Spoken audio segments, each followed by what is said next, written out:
باستر إساق انقوع بسلام بدحان ناب دبي بتصاخا الزينا الفتوكا بتمرت خادمة نبزحات سبات أبزل لخا بوتا خونكا بتمرت يخون بمصحفتخا بزحات سبات نبرخت كم زخونكا نري إلنا زي عبير مني سيباركا بحصر زبالة قداماي جزاء السخا بخمي ملا لخانا سلازي اتا رئيسخا كما جيركا تلالينا خملكا خلخو مع سخان قويتا تقبلكا مع سخان ابا قلقلوت مسيخا كله زي تغلل ابيلكا اختنقرنا على ملكا يغني اللي باستر سلازتو هابن عدلنا املاخ مسقنو ابزا عدي كمص كقلقلون سلاز هابكمني عدل مسقن أنا يساق حيلاب براخي يزبهال لابتي معراب عالم يساق براخي يمزبلو نقوم مثل زبهال بجانواري وي بتري شدشته بشحن 984 ان يسوس كريستوس كمنا يقل مدحانيين قويتاين غير تقبيله اب قدارف زبهال بوتا اب السودان ين قويتا تقبيله تي قدميو زنبر مزراب ولا انت زيد ليني اتي قويتا مستقبلنا اقلقلت سلا زي نبرو شعشعينا كنا قلقل جميرنا سلازي اب سلسته ورحي اب طري قويتا استقبل كساب سلسته ورحي سي تمرت مدحان ملات منفس قدوس قلن مهر نتوما استدالو خان صلي يلهم ملات منفس قدوس بوبلنا إلى قلتفنا إلى نبتا قلقلوت آتينا مالتي سلازا عمتي سي چرچ مرحلو باستر إساق thank you اب سودان كابتي እግዚአብሔር ንምንቅቃሕ ተጠቕመሎም ስኻኹን በዓልቲ ቤት ከኣስሊ ካብቶም ስኻ ዝነበሩ ኣገልገልቲ ድምስክርዎ እዮም ጅናብቲ ቀንዲ ናይ ሎምሸት ዝርብና ብዛዕባ ምንቅቃሕ እንዲኸውን ስለዚ እቲ ኣበጋግሳ ናይ ሱዳን ምንቅቃሕ ከመይ ነይሩ ብተወሳኺ ድማ እዞም ሕጂ ትጽሕፎም ዘለኻ መጽሓፍታት ኣርእስታቶምን اب كل بوتا كمي كزرقح عقمي من قد رخيب كان لخا معناته المصحف تقلقل مسيحنانا الزينة تطعيمنا لن يتقما مصحف تخاين ذنب بان ازي بزعبا زخ انتايلكا مقلص كالي اتي من نقاح مسرته بعين مصحف قدس كنريو خلنا بقداماي درجة من نقاح زبقصو أملاخيو بالعلاوي أسرارحو بخالأي درجة وي بخالأي من قدي وي كنريو انت راخوين ناقن نايسب قدا خالو التي من نقاح زخون قدا نايسب صولوتيو فلايكا صولوتات أبتفل عليو مدبات خفافلو مينا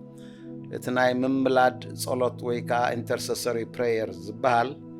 اب عينت ثمكرون تدا تاتيو اتمن غاحي مصيو اتخالق من غاح مخنيات زخون كانت قال املاح كم تتخكل كوين وزل قال املاح غيركا كمهارن كسبخن كلو እግዚአብሔር ነተቃሉ ብዝስዕብተ አምራት ስለዘጽንዖ ነተቃሉ ይፍጽሞ እዩ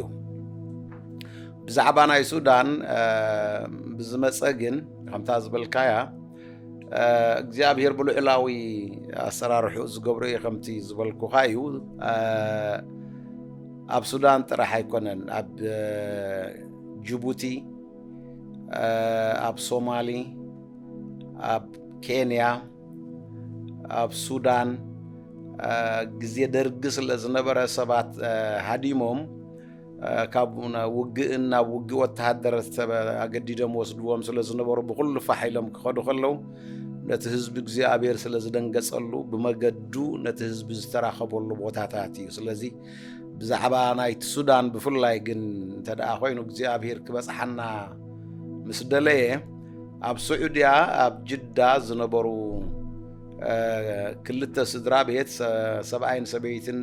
ሰበይትን ክጽልዩ ተረኺብኩም ተባሂሎም በእምነቶም ተታሒዞም ተሰጉይጎም የምና ባና መጽዮም ስለዚ ነትን ሪቫይቫል ምኽንያት ዝኾኑና ምስ መንፈስ ቅዱስ እውን ዘላሎይና زملات منفس قدس زلالوينا نساتهم يوم تحدى ፍጹም ኃይለይ በሃል ሕጂና በጎይታ ኸይዱሎ ይለና በምድሪ በዓልቲ ቤቱ ኤልሳ ትበሃል ተሓደ ሓውና ተስፋይ ተሰማ ይበሃል በዓልቲ ቤቱ አበባ ትበሃል እዚኦም እዮም በእምነቶም ተሰጊጎም መጽዮም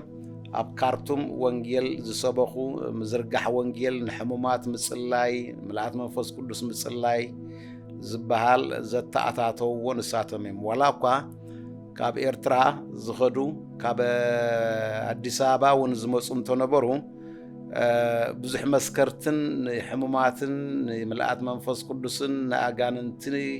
ንኽወፁ ንምጽላይን ብዙሕ ትብዓት ዓይነት ኣይነበሮምን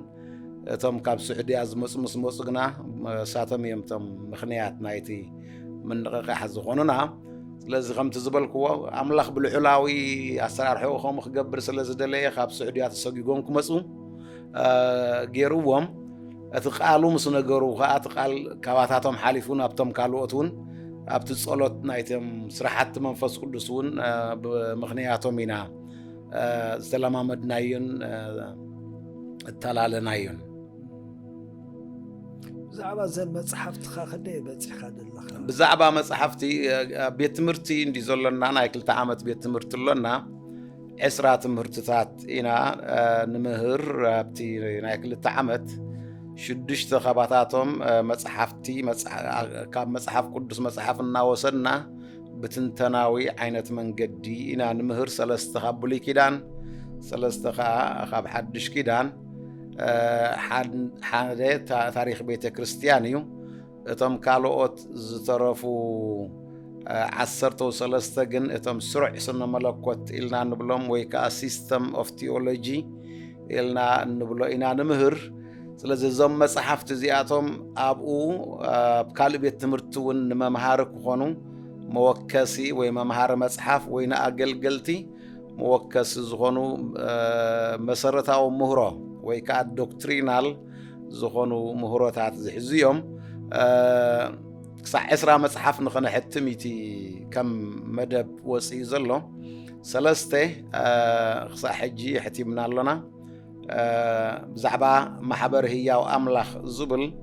تا قداماي قصن كالاي قصن قداماي قصي بزعباتي أصناف محبر ايوتي قندي حسابو تخالايتي بزعبا سبخا محبر يزارب تا سالسيت مصحف يسوع كريستوس ودهيا وأملاخ مدحانينا زبل بزعبا مننت يسوع كريستوس زغبرم جبرن حج زغبرم زلو بحج تمزليسون عم مدرخ مصخلون زغبرم نزغل زي زعممه ايو حجي رابحيتي اب بتناي موداتا درجه ناي مقرام الله كتحتم يامنا الباشا بوشت شدش تورحيتا دونغ يتحتم تخون قدسات صحفات كاب املاخنا بانا كميلي مسيو مصحف قدس كميلي قال املاخ كوينو نابانا كاب املاخ مسيو زبلي مالتيو هم نابلنا بدحري بزعبا سلاسي بزعبا مدحان بزعبا منفس قدوس وزترفن نابلنا خنكيش نكسل ايناس لذي بزحات حقستي ام زلونا قال 4 زخونو بالتفرالي من قدي بفقادهم بنصا بفولنتير ويكا بولنتا زغلغلول لو ناي كمبيوتر كلت زلوم ناي صحفاتنا بيب كافي دلات ناي مقرام كلت زلوم ناي ممحدار بيت محتم اب تشاينا انا نحتمهم بيت محتم تزراريبهم ترداديهم ولا في تشاينا ون كامبان زلوم ونا لو خوينهم ونز تحبابورنات مصحف قانقاون مردا قرب سلاز شجر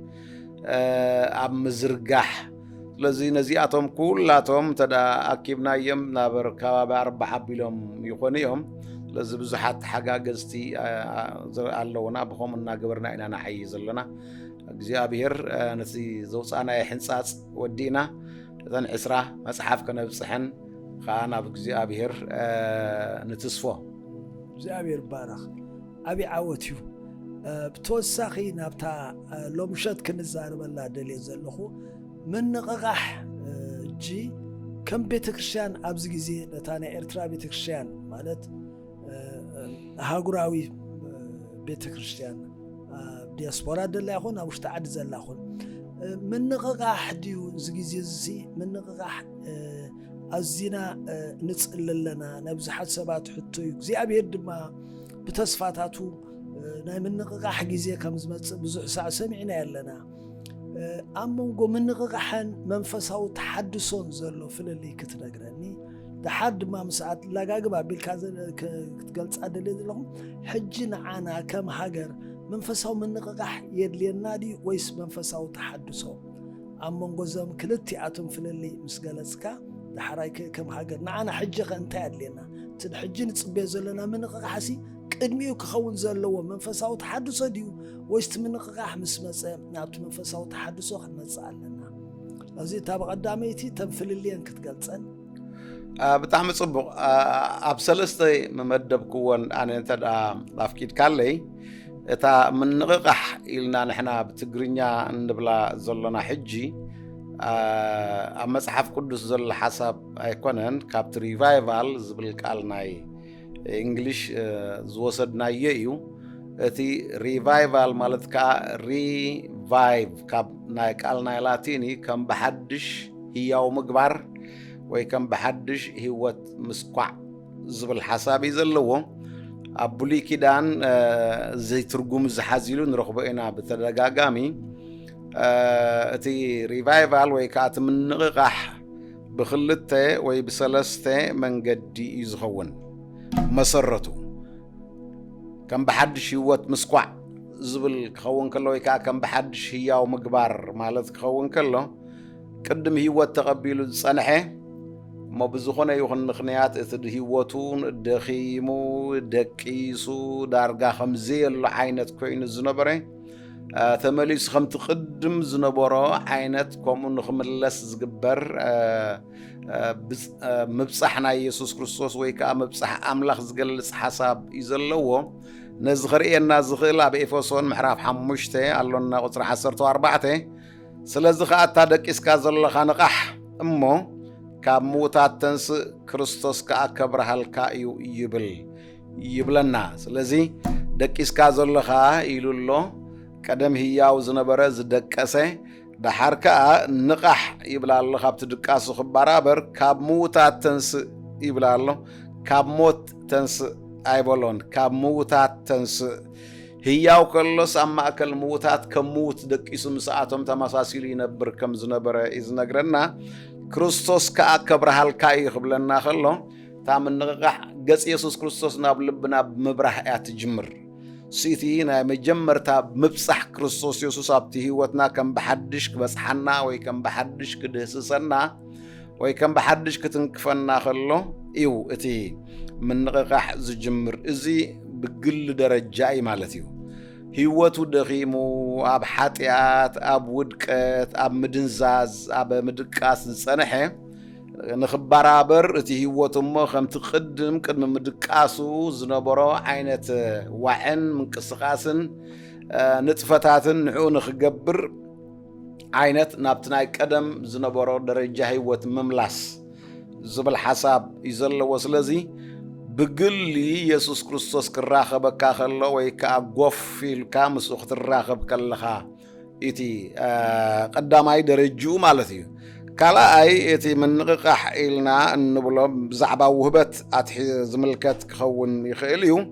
ኣብ ካልኣይ ጢሞቴዎስ ምዕራፍ 2 ምዕራፍ 1 የቕሬታ ቁፅሪ 6-7 በዚ ምኽንያት እዚ ኣምላኽሲ መንፈስ ሓይልን ፍቕርን ቅፅዓትን እምበር መንፈስ ፍርሃት ኣይሃበናን እሞ ነቲ ብምንባር ኢደይ ኣባኻ ዘሎ ውህበት ኣምላኽ ክትሕድሶ እዘክረካ ኣለኹ ኢሉ ዝያታ ውህበት ኢልዋ ዘሎታ ውህበት ጸጋ ወይ ከዓ ካሪዝማ ትብል እታ ካሪስ ጸጋ ማለት እዩ ማት ጸጋ ኣምላኽ ገዛእ ርእሱ ብግብሪ ዝገልጸሉ መንገዲ ዝገልጽ ሓሳብ እዩ ዘለዎ ማለት እዩ ስለዚ ሐዋርያ ጳውሎስ ንጢሞቴዎስ ውህበት ጸጋ ተቐቢሉ ምዃኑ ኣብታ ቀዳመይቲ መልእኽቱ ኣብ ምዕራፍ 4 ነጊርዎ ኣሎ ስደት ምስ መጸ በዓል ጳውሎስ እውን ምስ ተኣስሩ ብዙሓት እውን ክቕተሉ ምስ ጀመሩ ግን ኣገልገልቲ ክፈርሁ ጀሚሮም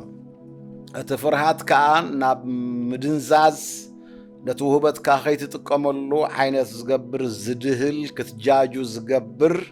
تحوون كتفق زقبر عينت كنتات كم زخونة إذا نقرنا زلا بزي تقرنيانا كتحدثو تترقيما زلا قال بسلست قالات زومت قالياتا قالنا يقريخ تا بقدمي تلقيبا زلا بقدمي طبقو ويكا قدم قال كم بحدش داغماي كترقوم زغل أنا تبل الله بقدمي تستلقبت مالتي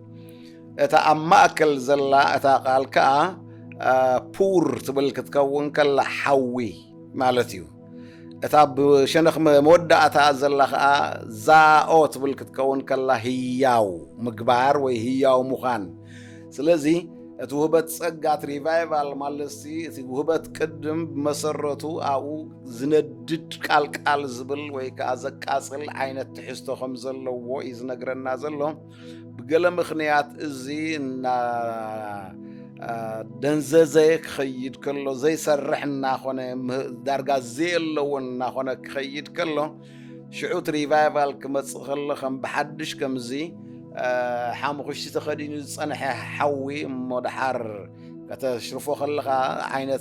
غهار هار زبل لك خمو اتي وهبت صقا اتوزل حوون كم زندد ويكا هياو كوين خمزن قاسا قاستا هياو يلوا زلو زاو زبل نايتي حوي هياو زبل حساب كون كل حال زبل حال تعينت زسمع حساب يزلوا مالتي سلازي اتخالا اي درجات ريفايفال ويكا من محداس وهبتات صقا يزمص مالتي ازي اب ግለሰባት مسكونه ካልእ ሰብ ካአኹም مسገበረ ካልእ ሰብ ካአኹም مسገበረ منقسقاس ይባሃል ማለት እዩ ወይ ከዓ ሙቭመንት ይባሃል እቲ منقسقاس ወይ ከዓ እቲ ሙቭመንት مسكونه እቲ መንፈስ ቅዱስ ኣብ ጉባኤ ክትእከብ ከላታ ማሕበርውን በቶም በብግል ዝተንከፎም ሰባት ሳቶም ክእከቡ ከለው ኣብ ሪቫይቫል ወይ ከዓ ኣብቲ منقسقاس ኣብ ማሕበር ይኸውን መብዛሕትኡ ግዜ ንሕና ريفايفال كنبل كلنا نت منقسقاس وي كانتي موفمنت اينات ريفايفال نبلوت ريفايفال جن ابتن قدم زبلكو وانا ابتن كلتي اباتن زت كوريت مصحف قدس زمهرو مالتي ازي بخال اي درجات منقسقاس مسكونت بسالس اي درجات مص حجي محداس وي مقنع زبلي مقنع خنبل كلنا هيوتي قنع هيوتي حدس التحساسبان أخايدان بمولو يحدث قرصن مواقرن محبرات كم تأملخ زسرعن كخونان بتتخكل مصحف قدساو قرصن يملسا يحدث ات مهرو خا نابتي حوارياو مهرو نابتي مصحف قدساو مهرو يملس يحدث مالتي زخون كله محداس ويكا مقنع نبلو اتنوح قصل زغبرونه ريفايفال ابز درجه زمسن بصح يمالتيو لزاو خصع زي بصح جن قلقل طف زبل يزخون نالباشون كاب 4 عامات كاوني نو زنوح غزي اي صنحن ايو ام مقنعه مهرون تدابصح جنا نمايت عامات خيد تخوللتي اسرو مالتيو هيوت نايتم سبات كا منفس قدس مسكتنكفوم كله بمنفس يملؤهم بقصال بمنفس كملؤ خلو جن منفساويان سبات يخوننا خونت هيوتهم منا تسرح يخيد في تحدثو زبحال نايت هيوت نايتهم سبات او يخون مالتيو سلازي بخمس عينت من قد يخقلصو زخلنتي من نقاح زبل من نقاح من قسقاس تحدثو وي محداس وي مقنع إلنا بسلس من قد ثلاث كنريو نخيل مالتيو اوكي باستري منفساوي تحدثو دي زقدم من نقاح لسي نعنا حجي نزانا ارترا بيترشانسي بقدامنت نصلوت كردانا منفساوي تحدثو خنبل كلنا بخمي عينت من قدي الدلاوات من نقاح كبحر كلها بخمي عينت مدلاوات كندالو خمزلنا تمخرنا اتي من نقاح كنبل كلنا خمتي اقدما بلزبلكو بقل درجة زخون تمكرو مس يسوع كريستوس مرخابي وي مس منفس قدوس مرخاب وي متنكاف وي مدهساس إز جمر مالتي زي خون كلام بزعبا من نقاحنا هيوت تدام زاربا لنا خوينا حتى بحطياتو كتعاس جمر እናጓሃይ ይናሳሕ ይናዘዝ ሕድገት ሓጢያት ይቕበል እሞት ህይወቱ ካብቲ ወዲቑዎ ዝነበረ መውዳቕ ይምለስ ማለት እዩ ደቂሱ ጥራሕ እንተ ደንዚ ዝጸኒሑ እውን ናብቲ ቅድም ዝነበሮ ደረጃ ይነቅሕ ይበራበር ፍንሕንሕ ይብል ማለት እዩ ብደረጃ ውህበት ተደኣ ኮይኑ ግን ቀደም ኣምላኽ ከምዚ ይጥቀመልና ነይሩ እዩ ዝበሃል ከም ታሪክ ዓይነት ዳርጋ ኮይኑ ዝነበረ ኣብቲ ጉባኤ ዘይረኣይ ዝነበረቶም ውህበታት ከም ብሓድሽ ክሕደሱ ይጅምሩ እሞቶም ኣምላኽ ውህበት ዝሃቦም ሰባት ብውህበቱ ስለ ዘይጠዓስ ብህይወት ክሳሕ ዘለዉ ከዓ ብኦም ስለ ዝዓዪ እዚ ይኸውን ማለት እዩ ስለዚ ከምቲ ኣብቲ መእተው ዝበልክዎ ቅድም ቀዳድም ምንቕቓሕ ክንብል ከለና ኣምላኽ ብልዑላዊ ፍቓዱ ዝገብሮ እዩ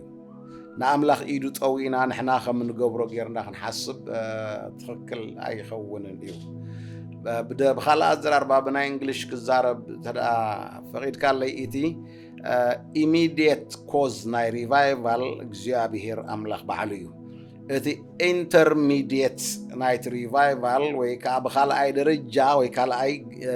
ግደ ናይቲ ሪቫይቫል ግን እጃም ናይ ሰባት እሞ እዚ ከዓ ሓደ ብምጽላይ ገጽ ኣምላኽ ብምድላይ ብፍላይ ከዓ ኣብቲ ናይ ምምላድ ጸሎት ዝበልክዎ ኣብኡ ዘእቱ ዓይነት ዓሚቕ ተመክሮ ናይ ጸሎት ኣብኡ ምስ ንበጽሕ እግዚኣብሔር ንሪቫይቫል እንተ ደኣ ብልዑላዊ ፍቓዱ ሰሚርዎሲ በቲ ጸሎትና ተጠቒሙ ንሰባት ክትንክፍ ይጅምር እዩ እቲ ቃል ኣምላኽ እውን ዋላ ዘይተመኮርናዮ ተኾንና ብትኽክል ተንቲንና ከምቲ ኮይኑዎ ዘሎ ቃል ኣምላኽ ጌርና ክንምህሮ ከለና እግዚኣብሔር ነቲ ቃሉ ስለ ዘጽንዖም ሪቫይቫል ይኸውን ወይ ምንቕቓሕ ይኸውን እዩ ስለዚ ናትና ግደ ምጽላይን ነቲ ቃል ኣምላኽ ከዓ ብትኽክል መምሃርን እዩ ዝኸውን ስለዚ ቅድም እዚ እዩ ዝኸውን ብግል ደረጃ ምንቕቓሕ ከይኮነ ናብ ምንቅስቓስ ኣብ ደረጃ ማሕበር ኣይመጽእን እዩ እቲ ምንቕቓሕን እንተዘይሃልዩ ከዓ እቲ ምሕዳስ ምቕናዕ እቲ ምህሮን እቲ ቅርፂ ናይታ ማሕበር ብምሉእ ኣይኸይድን እዩ ስለዚ ቀዳማይ ደረጃ ብግሊ ምትንካፍ ምንቕቓሕ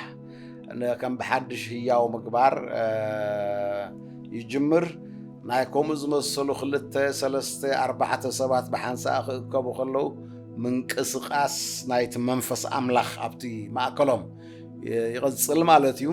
እዚ ምንቅስቓስ መንፈስ ኣምላኽ ኣብቲ ማእከሎም ከዓ ብቐጻሊ ከምኡ ክኸውን ከሎ መንፈሳውያን ሰባት ክኾኑ ይገብሮም ነቶም ሰባት ኣብ ርእሲኡ ከዓ እቲ መንፈስ ኣምላኽ ብርሃን ስለ ዝህቦም ምቕናዕ ምሕዳስ እቲ መሰረታዊ ምህሮ እምነት ክርስትና ብፍላይ እቲ ሃዋርያዊ ምህሮን እቲ ምህሮ ወንጌላውያንን በዚ ሕጂ ዘለናዮ ከዓ እቲ ምህሮ ናይ ፔንቴኮስታል እውን በዞም 3 ደረጃታት ምህሮታት እዚኣቶም ስለዚ ቅድም ምንቕቓሕ እዩ ዝጅምር ቀልጢፉ እቲ ምንቕቓሕ ኣብቲ ምቕናዕን ምሕዳስን ናይቲ ምህሮ እንተዘይበፂሑ ግን ቀልጢፉ እዩ ዝጠፍእ ስለዚ ምንቕቓሕ ኣብ ዝኾነ ይኹን ህዝቢ ክጅመር ከሎ ብትኽክል እተዓጠቑ ኣገልገልቲ እንተ ደኣ ጸኒሖም ነማኢት ዓመታት ዝቕጽል ውፅኢት ዘለዎ ዓይነት ምንቕቓሕ ክጅመር ይከኣል እዩ ማለት እዩ ብትምህርቲ ዝተዓጠቑ እሞ ነቲ ምህሮ እውን ክሕድስዎ ዝኽእሉ ዘየለዉ እንተ ደኣ ኮይኖም ግን ቅልቅል ኢሉ ክጠፍእ ተኽእሎም ኣሎ ስለዚ ንሕና በቲ ሓደ ሸነኽ ክንጽሊ በቲ ካልኣይ መንገዲ በቲ ገጹ ከዓ ቃል ኣምላኽ ክንምህር ብሳልሳይ መንገዲ ከዓ ከምቲ እስራኤላውያን ወይ ኣይሁድ ኣብ ባቢሎን ከለዉ ቅድሚ ምሕዳስን ሪቫይቫል መምጽኡሲ ኣብቲ ብሕቡኡ እግዚኣብሔር ንበዓል ኤዝራ ንበዓል ዘሩባቤል ንበዓል ኢያሱ ንበዓል ዘካርያስ ንበዓል ሃጌ ገሊኦም ነቢያት ገሊኦም መራሕቲ ገሊኦም ካህናት ንልቦም ከዳልዎም ጸኒሑ ስለዚ ዝተዳለዉ መራሕቲ ምስ ተረኽቡ እቲ ግዜኡ ምስ ኣኸለ እቲ እግዚኣብሔር ብልዕላዊ ፍቓዱ ዝገብሮ ናበይ ገጽ ክኸይድ ከም ዘለዎ እቲ ምቕናዕን እቲ ምሕዳስን ኣንፈቱ ከቕንዕዎ ክኢሎም ማለት እዩ ስለዚ ናብ ከምኡ ደረጃ ዝወስድ ምድላው የድልየና ኣብ ርእስቲ ምጽላይን ብደረጃ ስብከት ነቲ ቃል ኣምላኽ ብትኽክል ምስባኽን ማለት እዩ ፓስተር ጽቡቕት እንድያ ኣብዘን ዝሓለፈ ቅንያት ዝነበረና ትምህርቲ ኣብ ኤርትራ እዚ ምንቅቃሕ ወይ ከዓ እቲ ሪቫይቫል እንብሎ ዘለና ነገር ቅድሚ 65 ዓመት ኣቢሉ ዝተበገሰ ኢልካዮ እጂ ኣብዚ 65 ዓመት ሲ ብፍላይ ኣብ ኤርትራ ሲ እቲ ሪቫይቫል ዝበሃል ነገር ኣበየናይ ግዜታት ትዝክር ወይ ቅድሚኡ ዝተተኮሰ ዝተስዐ ሪቫይቫል ነይሩ ዶ ብተወሳኺ ድማ ነቲ ሪቫይቫል መብዛሕቱ ሳዕ እጂ ሓደ መንፈስ ቅዱስ ክንዛረብ እንሰምዖ ዝተቋረፀ ሓዊ መሊሰ ክንድዶ ሪቫይቫል ዝነበረ ግን ከም ዝተኾልፈ መብዛሕቱ ሳዕ እዚ ድምፂ ኣምላኽ ክዛረበና ጎይታ ሰሚዕ እየ ኣለኹ ግን ብትኽክል ነቲ ሪቫይቫል ቀጻልነት ንኽህልዎ ብፍላይ ኣብዚ 65 ዓመታት ሪቫይቫል ካብ ዝብገስ ኢልካዮ ብተወሳኺ ድማ እታ ቤተክርስትያንካ ክሳዕ ሕጂ ናይ ገዛ ርእሳ ሰረት እምነት የብላን ማለት እዚና እናኣምን እትብሎ ቁኑዕን ጉልጽ ዝኾነ ትምህርቲ የለን ስለዚ ግዳይ ናይ ብዙሕ ዛ ዓይነት ትምህርቲ እታ ቤተክርስትያን ትኸውን ኣላ ኢልካስ ኮት ጌርካ ነርካ ስለዚ ኣብዚ 65 ዓመታት ዝኣክል ንምንታይ ኢና ነታ ሓደ ሪቫይቫል ክኹለፍ ምክንያት ዝኾኑ እንታይ እዩ እቲ ካልኣይ ድማ እንድሕር ኣብዚ ውሽጢ 65 ዓመት እታ ቤተክርስትያን ናይ ገዛ ርእሳ ሰረት እምነት እዚ ንኣምን ኢና እትብሎ ዘይብላ ኮይኑስ ሕጂ ኸንታይ ክገበር ተማኽር መጀመርታ እቲ ሪቫይቫል ኣብ 14 ክፍለ ዘመን ይተቐልቂሉ ኣብ ትግራይ ኣብ ወረዳ ሓጋሜ በዝናትና ውን ሕጂ ኣብ ደቡብ ንብሎ ዘለና ኣብ ናይ ኣኮሎ ግዛይ እውን ከባቢ ቁርብ ዝተንከፈ በዓል ኣባ ስጢፋኖስ ዝበሃሉ ፈላሲ ናይ ኦርቶዶክስ እዮም ዝጀመርዎ ነቲ ወንጌል ምስባኽ ሪቫይቫል ሽዑ ተጀሚሩ ነይሩ እዩ ብርቱዕ ስደት ስለ ዝገጠሞም ክሳዕ ሕጂ ኣሰሮም ኣለዉ ግን ውፅኢት ናይቲ ሪቫይቫል እቲ ኣብቲ ህዝብና ኣይተረኣየን ምናልባሽ እውን ቁሩብ ይቕድምዎም ይኾኑ እዮም ዓብ ሪቫይቫል ዋላ እንተዘይኮነ ኣትናቴዎሳውያን ዝበሃሉ ኣባ ኣትናቴዎስ ዝበሃሉ ሰብኣይ ነይሮም እዮም ስለዚ ብኸምኡ ዓይነት መንገዲ ዝኽተሉ ዝነበሩ ሪቫይቫል እውን ተበጊሱ ነይሩ እዩ ኣብ ገለ ከባቢ ኣብዚ ሕጂ ኣብቲ ደቡብ ዝበሃል ዘሎ ኣብቲ ናይ ቀደም መፀውዒኡ ኣብቲ ናይ በዓል ሰራየ ዝበሃሉ ገዳማት ዝነበሩ ነቶም ናይ በዓል ጎንደር ነገስታት እውን ትኽክል ኣይኮኑን ዝትገብርዎ ዘለኹም ኢሎም ፊት ንፊት እውን ክቃወምዎም ዝፈተኑ እሞ ብርቱዕ ስደት ዝገጠሞም እውን ከምኡ ቁርብ ተቐልቂሉ ነይሩ እዩ ማለት እዩ ኣብ 18 ክፍለ ዘመን ከዓ ብክልተ መንገዲ ሪቫይቫል ተበጊሱ ነይሩ እዩ ሓደ ኣብ ገዳም ዝነበሩ ፈለስቲ ግእዝ ናይ ሓድሽ ኪዳን ግእዝ ኣንቢቦም ብፍላይ በዓል ኣባ ገብረ ስላሴ ኣባ ማሓሾ ዝብል ሓደ ስም ናይ ካህናቶም እዩ ሓደ ከዓ ስም ናይ ወለዶም እዩ ማለት እዩ ዝጀመርዎ ዓይነት ምንቕቓሕ ንሶም ዝጀመርዎ ብዙሓት ኣቕሽሽትን ፈለስትን ዲያቆናትን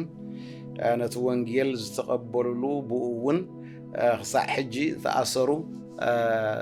ክቕፅል ዝፀንሐ ንረክብ ኢና በቲ ካልእ ሸነኽ ግን ዋላ እኳ ኣብ ብዙሕ ቦታታት እንተነበሩ ሕጂ ተዘይተጋጊ ኣብቲ ማእከል ዲና ገለ ኢና እዩ ዝበሃል ዘሎ ኣነ ነዊሕ እንደ ገረ ካብ ዝወፅእ በቲ ናይ ቀደም ግን ኣብቲ ሓማስየን ዝበሃል እሞ ብፍላይ ኣብ በዓል ፃዓዘጋ ዝተጀመረ ሰብ ርትዒ ተባሂሎም ዝፅውዑ ኣቕሽሽቲ ናይ ኦርቶዶክስ ሕጂቲ ብልዕላዊ ፍቓዱ ኣምላኽ ዝገብሩ ኣርሒቐ ከይድኔ ዘለኹ እምበር ወዲ ጎጃም ሓደ ፈላሲ ናይ ኣምሓርኛ መጽሓፍ ቅዱስ ምስ ሓደ ፈረንሳዊ ምስየናዊ ኮይኖም ኣብ ግብፂ ምስ ተርጎሙ እቲ መጽሓፍ ተሓቲሙ ናብ ትግራይ ክኸይድ ብባሕሪ ተሳጊሩ ምስ መፀ ኣብ 1840 እዩ ናይ በዓል ሃፀይ ዮሃንስ ውግእ ኮይኑ ኣብ ድዋርባ ተራጊፉ ፈለስትን አሽሽትን ዲያቆናትን ንዑ አንቢቦም እዮም ስለዚ ዞም ናይ ፀዓት ዘጋ ንዑ አንቢቦም እዮም እቲ ተሐድሶ ወይ ከዓ ምንቅቃሕ ጀሚሩ ኣብቲ ናይ ፀዓት ዘጋ ይጀሚሩ ብኡቢሉ ቀልጢፉ ብዙሕ ቦታታት ከይዱ ብፍላይ ኣብ ሓማሴን ኣብ ብዙሕ ዓድታት ኣብ ሰራየ ኣብ ጽልማን ኣብ ገለገለ ከዓ ናብዚ ካብ በዓል መንደፈራ ጀሚርካ ንበዓል ዓረዛ ናብኡ ታሕቲ ገጽካ ዘለዎ ዓድታት ዝተወሰኑ ክሳዕ ታሕቲ ክሳዕ በዓል መልቂ ገምገም መረብ ናይ በዓል ዛይደኮሎም በዓል ዓዲ ጉልትና በዓል ዓዲ መሸላ ዝበሃሉ ንጣር ኣባታቶም ኩላቶም ዝኸደሉ በዝኻ ኣብ መንሳዕ ከዓ ብፍላይ ኣብ በዓል ገለብ ዝኸደሉ ድሓር ስዊድናውያን ምስ መፁ ብኣገባብ ዝተሰርሑ ግን ከኒሻ ዝተባሂሎም ዝተፀውዑ ኣሽሽትን ፈለስትን ናይ ኦርቶዶክስ ዝጀመርዎ እዩ ማለት እዩ ብድሕሪ እዚ ኩሉ እዚ እቶም ናይ ከኒሻ ዝበልናዮም ንመፅሓፍ ቅዱስ ክትርጉምዎ ፈቲኖም ነዊሕ ግዜ ወሲዱሎም መፅሓፍ ቅዱስ ተርጉሞምዎ ምናልባሽ ተዓመታ ከየጋግያ ርግፀኛ ከይድኩም ከተፃርይዎ ትኽእሉ ኢኹም ግን ብ1953 መፅሓፍ ቅዱስ ሙሉእ መፅሓፍ ቅዱስ ብትግርኛ ተሓቲሙ ወፂኡ ማለት እዩ እዚ ምስ ወፀ ከዓ ኣብተን ናይ ኦርቶዶክስ ኣብያተ ክርስቲያናት ማሕበር መንእሰያት ስለ ዝተጀመረ ኣብቲ ማሕበር መንእሰያት ብፍላይ ኣብ ፍኖቶ ብርሃን ብ1965 ምንቅቃሕ ተጀሚሩ መንፈስ ኣምላኽ ንሰባት ነቲ መፅሓፍ ቅዱስ እናንበቡ እናዘመሩ ማሕበር መንእሰይ እናተኣከቡ ማሕበር መንእሰይ ንበሎም እምበር ገለ ፈለስቲ ገለ መምሃራን ናይ ቤተ ክርስቲያን ናይ ኦርቶዶክስ መፅሓፍ ቅዱስ ዝፈልጡ ይነግርዎም የረድእዎም መብዛሕትኡ ግን እቶም መንእሰያት ባዕላቶም እናካየድዎ ከለው ሪቫይቫል ተጀሚሩ ሕጂ ጅምር ምስ በለ መብቋንቋታት ክዛረቡ ምስ ጀመሩ ካልእ ብዙሕ ነገራት እውን ክኸውን ምስ ጀመረ እዚ ካብ ጋንንቲ እዩ እምበር ካብ ኣምላኽ ኣይኮነን ዝብል ካብቶም ገሊኦም ወንጌላውያን ዝበሃሉ ከምኡ መፅይዎም ነይሩ ቅድም ናይ ኦርቶዶክስ ተነቃኒቆም ብድሕሪኡ ናብ ናይ ገዛ ከነሻ በዓል ኣቦይ ቀሽምባይ ተቐቢሎምዎም ንሳቶም እውን ቁሩብ ምስ ፀንሑ ተዳፊኦምዎም ናብ ኤስኣኤም ናብ በዓል ፓስተር ፀሃየ ዘለዎ ናብኣቶም ኣቢሎም ከይዶም ኣብኡ ምስ ፀንሑ ንሳቶም እውን ተዳፊኦምዎም ድሓር ኣብ ኩላተን ናይ ኦርቶዶክስ ቸርችታት ገሊኦም በትን ማሕበር መንእሰያት እናኾኑ ክኸዱ ጀሚሮም ሕጂ ኣብኡ ኣርሒቐ ወላ ይኸይድ እምበር ብ65 ምስ ጀመረ ብ66 ናይ ኣጋንንቲ ምስ በልዎም ተስፋ ምስ ቆረፁ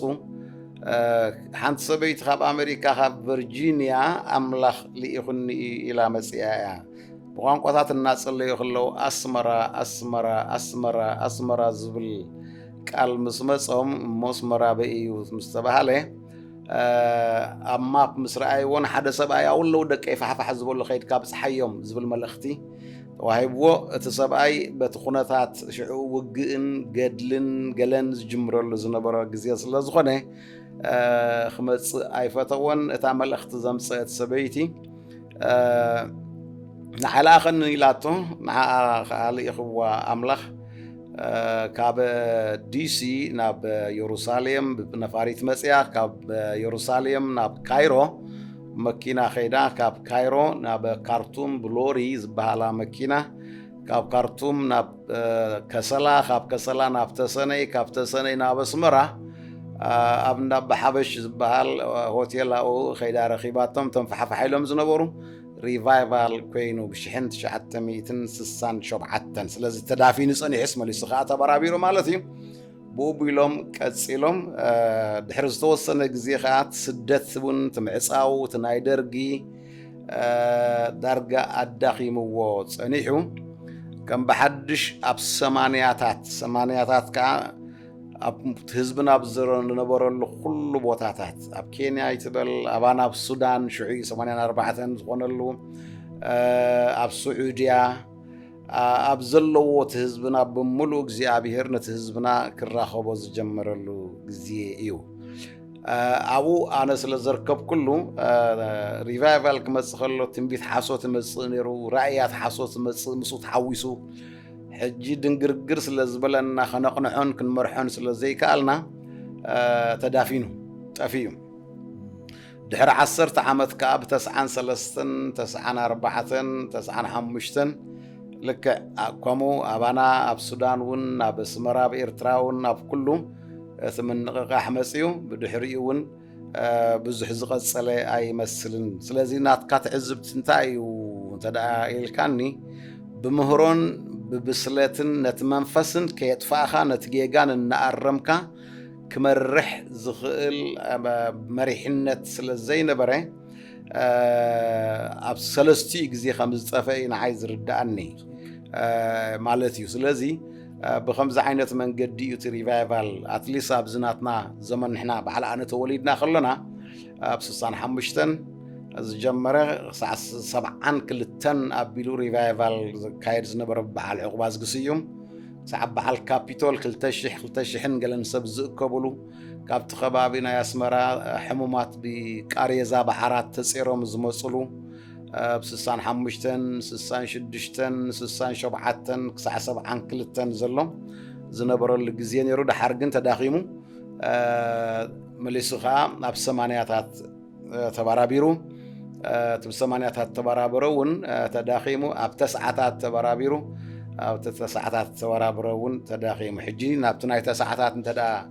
كيدنا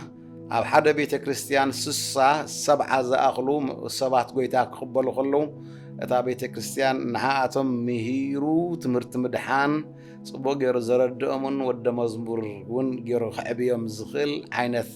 مرحتي اعتقدن ياز نبرت مالتي لذي قلطيفو تدحرايت زرغرغ عينت مبتتان بب مقد خامخيات اب 9 ابيلو زجمره نابز حج زلنا يخا از بصح مالتي سلازي اتا تن بزعبات ريفايفال بحزبنا زبلكاني اب 14 خفل الزمن دك باستيفانوس بحالو دحريون بتم نايب على اونتاتيوس انتو من لكم نايب على ابونه تاتيوس زبحالو ساتهم دقمون دحرب 18 خفل الزمن كاب قدام استبقسن كابتن مصحف قدسنا يا محرنيا ترجم بيبكاز استبقسن دحار مصحف قدس تغرينيا مستترجم مسوص خابتن ناي ارثوذكس ابيات كريستيانات وزترفه كم زنا بلايت ريفايفال اب 65 اب 7 ابيل زقصله اب 8 كلتن 84 كبابي قرب كصيل الحرز طفئه اب 9 او 10 عامت كيقصل زرغاز طفئه زمسل امو بفلاي كابزي 9 ندحرغن بحاده مرحنت تمازيز كامخياد زنبر لمدونا فينا يوسف اب قدمي عينو قنع مسيل استرايو زبله خيد نبيته كريستيان رغيصوا بزمسلو بمغدو خيد ون استرايلو غزي ابو اينا زلونا لذي كابون مهارو الله انتدا خوينو حاده بتمرت خندالو يغبا قال اي اغلغلت خنا عبي بتخكل بقعات اغلغلت ململنا خنا عبي يغبا ريفايفال كمتصخلو كل ساعه ابتطعي كم تكرداد زمسل سلازحوس شيطان ون سلازحوسلو نتطعيون كيتفاخا نتزيطعين ناغلفكا خيد زغل بسل مريحنت مدلاو تقامي يخون مالتي جابر باركا باستري كوليفكا هيكون ناي مودعتا لابتا تمرتي زبل زحاتت كاني او ايتنكفكوان اتسرع تمرتات تحت تحدثو وي كامقنا قدم زبلكو ابو يو زمص حجي افتن كالوت عليታት ريفايفال وي من غح كجمر كلون نتمصحف قدس صبو غرم بزفلطون بتمهارون سبات يزجمر ابانا جن مصحف قدس بزي فلطو سبات يتجميرو ስለዚህ ድሕሪ 60 ዓመት እውን ንጹር ትምህርቲ እዚ ኢና ንኣመን ክንብል ክሳዕ ሕጂ ኣይከኣልናን ኣሎና መዝገበ ቃላት ነቲ መጽሓፍ ቅዱሳዊ ምህሮም ብትክክል ትርጉም እዚ ኢልና ንገልጸሉ ከነዳሉ ይከኣልናን ንሕና እዚ ኢና ንኣምን ኢልና ከምቶም ካልኦት ዓሌታት ወይ ካልኦት ቤተ እምነታት ዝገብርዎ መምሃሪ ካቴኪዝም ዝበሃል የብልናን መግለጽ እምነትና ክሪድ ዝበሃል ኣኣምን ኣለኹ ዝበሃል የብልናን መግለጽ እምነትና ኣመን ኣለኹ ዝበሃል ኮንፌሽን የብልናን ካብዚ ዝተላዕለ ኣብ መድረኽ ክንወፅእ ከለና ኩላትና ኣብታ መድረኽ ነናገዛርእስና ዝመሰለና ትርጉም እናሃብናየ ኢና ንኸይድ ስለዚ ናብኡ ክንበፅሕ እንተደኣ ኮይንና ሓደ ቤት ትምህርቲ ክህልወና ከድልየና እዩ ምክንያቱ ንኩሉ ሰንበት ምሂርካ ከተቕንዖ ኣይከኣልን እዩ ኣገልገልቲ ግን 2 ዓመት 4 ዓመት 5 ዓመት ኣብ ቤት ትምህርቲ ሒዝካ የዕጢቕካዮም ተደኣ ወፅዮም ንሳቶም ብዝኸድዎ ኩሉ ትጸጋ በበይኑ ይኸውን እቲ ኣገባብ መሓላልፋት መልእኽቲ በበይኑ ይኸውን ትሕዝቶት መልእኽቲ ግን ሓደ ከም ዝኸውን ይኸውን ስለዚ ኣብኡ ምስ ንበፅሕ ኣምላኽ ዳግማ ዕድል ሂቡና ተደኣ በፂሑና ሪቫይቫል ወይ ምቕናዕ ተደኣ መፂሲ ንዕኡ ብትክክል ሒዞምዎ ዝኸዱ ኣገልገልቲ እሞ ናብ ናይ ተሓድሶ ናብ ናይ ምቕናዕ 300 ዓመት 400 ዓመት 500 ዓመት ጎይታት ዘይመፅዩ ውፅኢቱ ንክንዱኡ ዝኸይድ እሞ ካብ ቸርች ሓሊፉስ ኣብ ስርዓተ ትምህርቲ ኣብ ስርዓተ ሕክምና ኣብ ስርዓተ ሕግን ፍርድን ፍትሕን ኣብቲ ሃገር ሙሉእ ዓብይ ለውጢ ወይ ከዓ ጽልዋ ዘምፅእ ዓይነት ምንቅስቃስ ክሳዕ ዘምፅእ ይኸውን ምቕናዕ ምሕዳስ ዝብል እንተደኣ መፅኡ እዚ ኣብ ጀርመን ተራእዩ በዓል ሉተር ኣብ ስዊዝ ተራእዩ ብዝበዓል ጆን ካልቪን ብዝበዓል ዝዊንግሊ ኣብ በዓል ዓዲ እንግሊዝ ተራእዩ በዓል ጆን ወስሊ እቶም ብድሕሪኦም እውን ዝሰዓብዎም ከምኣቶም ዝመሰሉ እውን ኣብ በዓል ስዊድን ኣብ በዓል ኖርዌይ ኣብ ስካንዲናቪያን ካብቶም ካብ ጀርመን ናይ በዓል ሉተር ዝጀመርዎ ምንቅስቃስ ስለዚ ዓብ ለውጢ እዩ ዘምፅእ ኣብቲ ሕብረተሰብ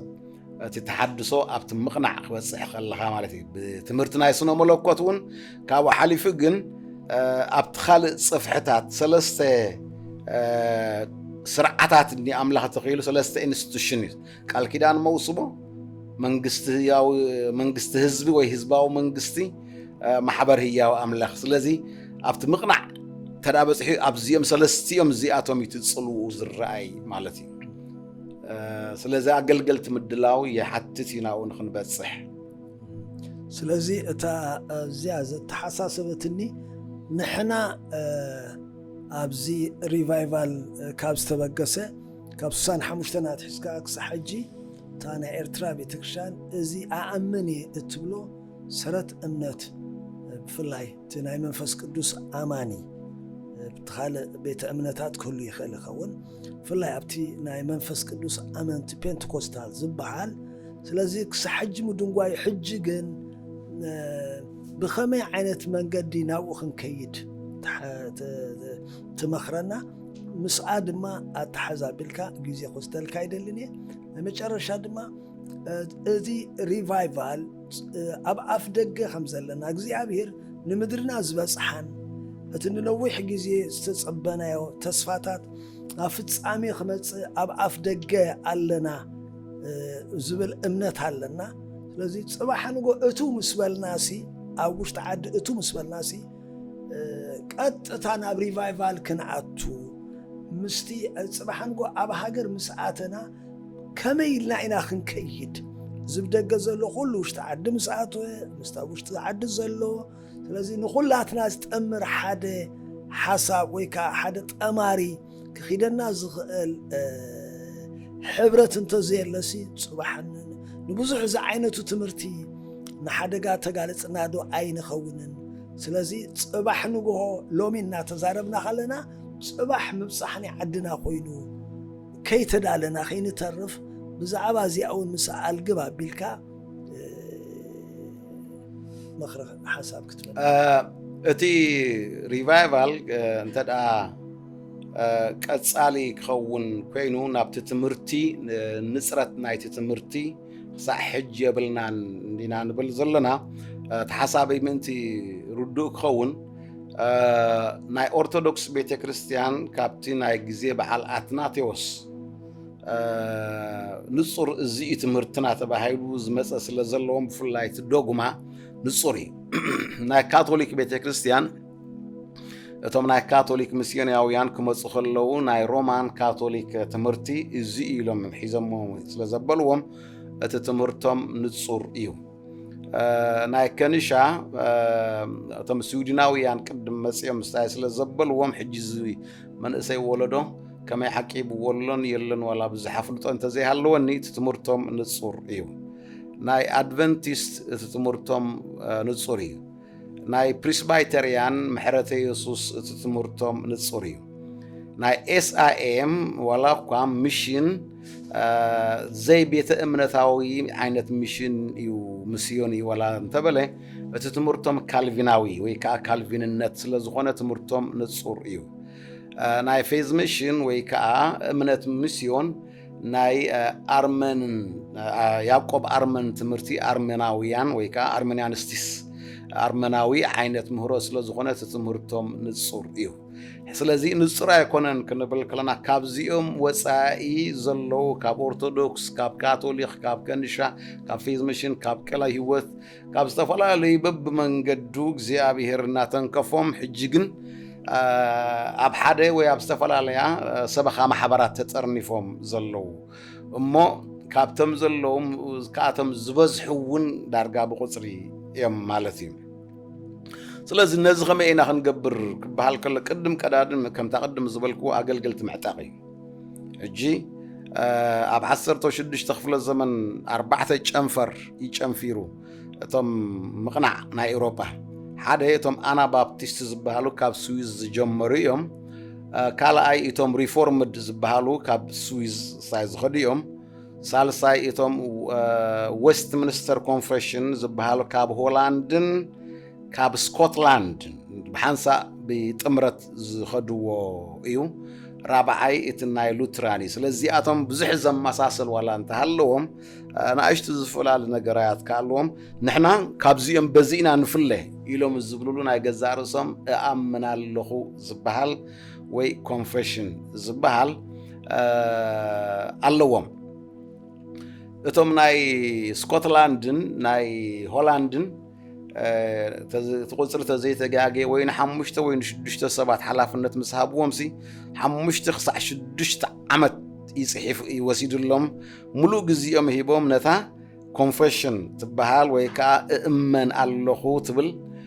ويستمنستر confession تبهال درجة بعالم ملو درجة خلاتنا نوكسو نائمنت مجلس يحصر زبالة definition زلوا سلزي كم زدالو أقل تقدم معتاق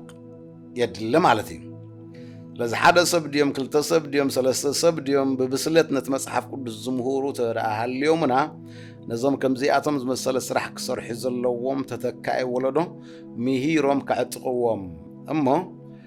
نساتهم دحريو دك ثلاثة خوينهم ترى تعاتيقهم كسعدك 4 10 عامات ونصحفوا ترى الكام دك 5 انقلن كساعة زغونو بوصل كجبروس سرح صرحو يخل يوم قن مزجب قالات نايسنا ملكوت كجبر يكالي خال نجراتون تبيت تمرت ناخد خلّه كجبر يكال إيو إزي الناخون خلّه حد صرت تمرتات نظام حج زجل جلو زلوا نتيفهم جبر أجل جلوت الناجبر زجل جلو زلوا ناي كلتصمون ناي سلسصمون عين التمرتات النهاب كان بحدث إحنا بحدث زمسخة نعو حجز بايتا نانصفكاك خيّد كسنح يكال إيو مالتي حجي نسون تداخن قبرو خيلنا نابا ستوم حبرت كلوانا قبرنا يخيلي مالتي أصبقنا أنت دافينا الخاخات ستوم حبرت كأننا بيت أمنت عينت كبصحنا يخيلي عبيت أمنت ترى بس إحنا حدا قبل علن تحت الزورد مريحنت نمزوزو سلطانو ناورد زخيد سنسلتاو عينت زغون متحاز زلو خلونا يقبرنا إن نعبنا خنسناس جن فنوات فحز بالنخا زي كنا خنكون يقبرنا أي مالتي سلزي بزي ناقص درجة زي كجبر يكال يخون إذا كجبر كنا بالكلنا لتوم كن محجي 4 عامات 5 عامات زقلقلو كي قعزو خلو خمهورنا انتخي لهم ايو عبد 4 عامات 5 عامات زوهاللو حجي ساتهم كمهورنا الكخبها الكل حدا صقم يقطمنا ايو حدا نعبيو سلازخدو تمرت ولا تداليوم ولا انتخونو بزوح زحقزهم سبت زي رخيبهم زطرنفلهم كوردينيت زقبرلهم أنت تمرتات ون الناس رعزي حج تمهر نابله ولا دقنمي 3 ور حز مهرو ون ابز قربا غزي 5 مهرو قرصعو نعوم لسمكم هرو خاي خليم سلاز تار استنا وصي بزي خاتم هرنا ناتبحله كاباتهم كنت كمالنا خيكدو خلو تبقوم زلخن قدحلنا زبل عينت تحت زل منسي نا تحبابرلهم نساتهم نا مهارو أبتا زلاتهم 10 عامات ديا 5 عامات ديا قال النجر حق زومنا قد ما محلافهم كخدو خنقبر نخل إينا كاب زي الله حجز جمهور زلو مهارت راح انت دا إلناجن انتايكم زمهرونا يفلتون يوم مثل الباشت زمهرونا دا حراي كان قنعلنا مستبقسنا بقلي لزي كان نعون كخون يخيل إيمالتي سلازي بخمس عينة من قدينا هنكيد زلنا سلازنا بعدي نايم متاو زبل أنا بزح حساب تمليسوسنا عدي أتم قانون زي قانون رقصنيا يكون نالباش وحد خون يخيلي تزبزح تبعد زل خون يخيليو تعبدق زلو مساعتهم حدا عينة ترديت زهلونا حدا عينة مهورة خلونا مقبار جنزن جلسات صنع خو ساعتها من قداتا قبابا والنساء بالمالتي زابير باركا باستر إسحاق سلاز فقادنيا خونكا نزي كله زقلت كالنا قويتا يباركا نالباش مجرشا ختبلو سمعت يخون أنا قلقلتي ختبلو تدلي ما عدا مخرن تلكا تايوزين حخا كتفا أمودا تقبلو زدلي حدا تتمرتي خسعزي نصرنايو زخونه يكون منقسقاس الله انت خوينو كم مسرت زي بالمندق نندق كم زلنا ايو سلازي نوي حاج خيدني زمناي بنتكوستال منقسقاس اب امريكا زلوتم عبيت املخات هتقيم لهم زبالو سبات افريج 8 عامات ما قلقلهم كلكلي لطفئ نايتهم تعيت مرت خمهروز جمرو جن 7 عامات 8 عامات أقلقلهم حليفهم يوم سلازي تي تاريخكم وخنريو خلنا